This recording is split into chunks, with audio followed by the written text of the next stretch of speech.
شروع میں میرے جب پمفلٹ آئے نا، یہ 2010-11 کی میں بات کر رہا ہوں، میرے گھر ایک گمنام لیٹر آیا، بعد میں پتہ بھی چل گیا جس مولوی نے لکھا تھا، بریلیوں کا ایک مولوی تھا، اس نے میرے پمفلٹ کی ایک لائن ہائی لائٹ کی ہوئی اور لکھا کہ شام تک اپنی توبہ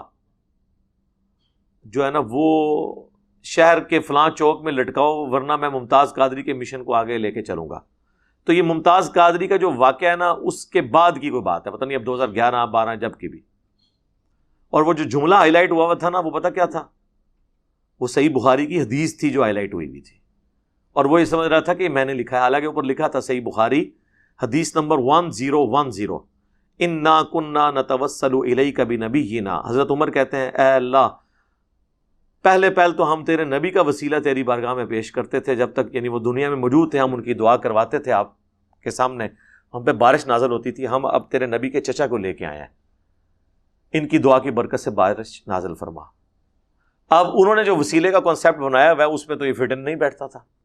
تو چلے آپ زیادہ علمی اختلاف کر سکتے ہیں۔ اس نے کہا یہ گستاخی ہو گئی ہے، تو یہ گستاخی کس نے کی ہے؟ حضرت عمر نے۔ اس کے بعد کس نے کی ہے؟ امام بخاری نے۔ میں نے تو کی نہیں، میں نے تو نقل کیا ہے، میں تو نقال ہوا نا۔ جس قوم میں مینٹل لیول یہ ہو وہاں پہ آپ جو ہے وہ یہ نعرے لگنے دیں تو چک کے رکھیں گے۔ بریلویوں کے نزدیک تمام اہل حدیث واجب القتل ہیں کیونکہ گستاخ رسول ہے جی،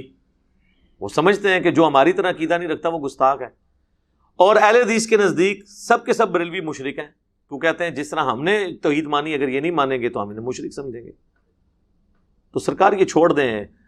آپ لبرلز کو اور ماڈرن لوگوں کو نہ روئیں، آپ اپنے گھر کی صفائی کریں۔ آپ کے مذہبی طبقے کے کرتوت ایسے ہیں، مجھے بتائیں آپ کہیں پہ کوئی دینی بات کر رہے ہوں چوراہے پہ کھڑے ہو کر اور وہ اس معاشرے سے ٹکراتی ہو، ایک کلین شیو بندہ اگر آپ کی بات غور سے سن رہا ہے نا،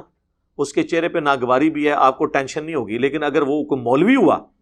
اور انہوں غصہ چڑھ رہا ہے تو انہوں ٹینشن ہو جائے گی کہ انہیں کدھرے نعرے تکبیر نہ بلند کر دے۔ تو جب ایک دیندار بندہ ایک دیندار شکل و صورت والے بندے سے ڈرے، یعنی یہاں پہ اگر 10 عیسائی پادری جو ہے نا وہ سلیب لٹکا کے نا پھر رہے ہو نا، مجھے ان سے کوئی خطرہ نہیں، لیکن 10 مولوی اگر یہاں پہ پھر رہے ہوں تو ظاہر ہے کہ پھر میں تو بٹ صاحب کو ساتھ ہی لے کے نکلوں گا۔ تو جب میرے جیسے بندے کا یہ حال ہے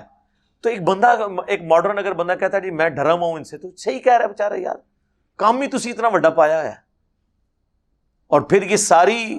خرابیوں کی پش پنائی ہماری حکومتیں کرتی رہی، ہمارے ادارے کرتے رہے۔ آج اتنے عرصے بعد ان کی جب اپنی پٹائی شروع ہوئی ہے تو ان کو ہوش آیا کہ نہیں سر، یہ تو اب تو ایف اے ٹی ایف آ گیا، اب تو یہ ہو گیا ہے، نہیں ہمارے اتنے فوجی شہید ہو گئے، اب ہم نے اس کو ٹھیک کرنا ہے اس معاملے کو، چلو جی۔ لوگ کہتے ہیں دیر آئے درست آئے، یہاں تو میں یہ بھی نہیں بول سکتا، وہ لاکھوں لوگ جو قتل ہوئے ہیں اس کے اندر ضیاء الحق کی غلط پالیسیز اور مشرف کی غلط پالیسیز کی وجہ سے، ان کا خون ہم کس کے ہاتھوں میں تلاش کریں؟